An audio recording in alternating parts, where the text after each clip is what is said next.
Sex addiction. Is it real or is it all just made up? Here with us tonight, Kevin Sussman. Kevin Sussman. It down. Yes. First of all, I wanted to thank you so much for being on the show. I know this isn't an easy subject to talk about, so we do really appreciate your time.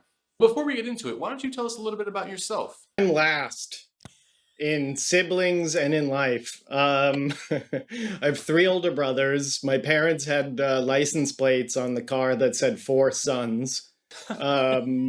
My parents were both teachers. My mom was a nurse/teacher. My dad was a teacher and then an assistant principal for English at a high school on Staten Island that I went to. Oh, you must have taken a huge advantage of that. I took advantage of that at every point, getting out of class and taking the hall room pass to cut classes. I would hide in the book room. I wasn't a great student, so I really didn't have a choice. I had to go into the arts. And into the arts you went. I actually loved you in My Name is Earl. Great show. When did you start acting? I was in plays in high school and stuff. Does that count? Yeah, sure. And then I went to the American Academy of Dramatic Arts after high school and then continued studying after that. It was just a 2-year program. And then I studied, it was like just enough time to get me completely confused. Oh, so was that the start of your sexual escapades? Was there ever any defining moment in your life or an influence, let's say, that helped lead you towards this addiction? When I was in high school, I was a big fan of Woody Allen. I identified with Woody Allen, and I identified with that a lot. His neuroses. Before I was a working actor, one of the mistakes that I made sometimes was I was a little too Woody Allen-esque. I almost delivered stuff with his cadence and stuff. Because, I enjoyed him so much. And that's when you'd say you started taking it for gigs?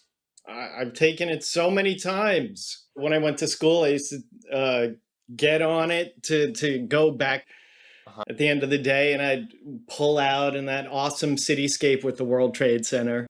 And I used to think all the time, one day I'm going to live there. And then I did briefly, and I was like, this sucks. Wow. Well, then you started dating a very famous acting coach, right? Uta Hagen. Yeah, after school. And that was a polyamorous relationship. You mentioned multiple suitors. Was that where you got your dry comic sensibility from during that period?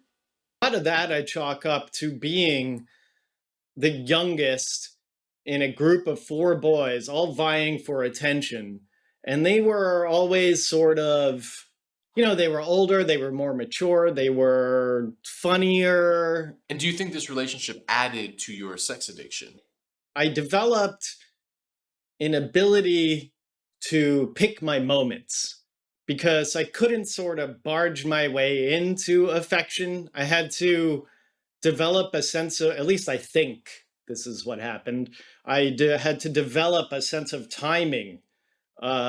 So that, when there was a lull in the conversation, I could snipe a joke. And do you think this relationship added negative developments to your addiction? I'm not sure.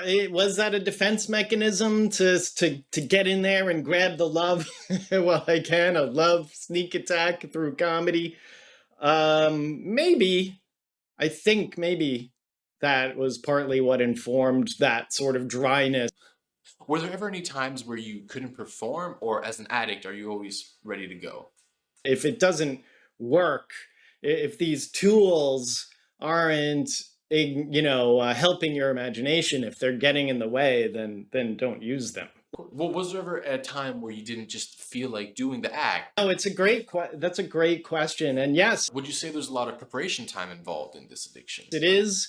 That's exactly why I tenaciously guard any preparation time that I can get. Have you ever faced any anxiety while in the act? One of the things that creates anxiety for me is just not feeling prepared.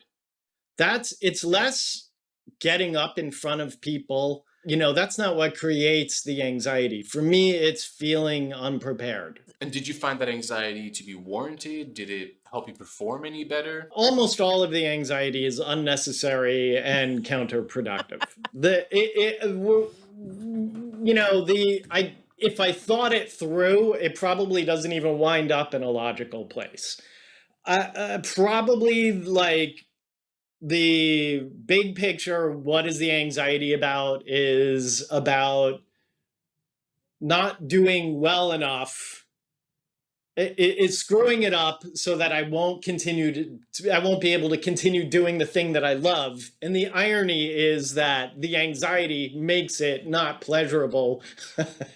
Well, was there ever a time in which the anxiety was too much, and how did you overcome that particular anxiety? I was doing a pilot for Fox, and it was one of my first like big jobs, and there were like all these people and executives, and Gary Shandling was a guest of the, he was friends with some of the producers, and he was there, and I was sitting at the table. I didn't know anybody, and Gary Shandling took a look at me, and he came over and he said, don't worry about anything ever.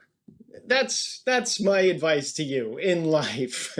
Because he saw that I had anxiety. Wow, Gary Shandling. And so you found his advice to help. I believe it to be true that most worrying that we do is like the issue that you're worrying about it. Any solutions that you presently can come up with, you'll come up with in about 5 minutes.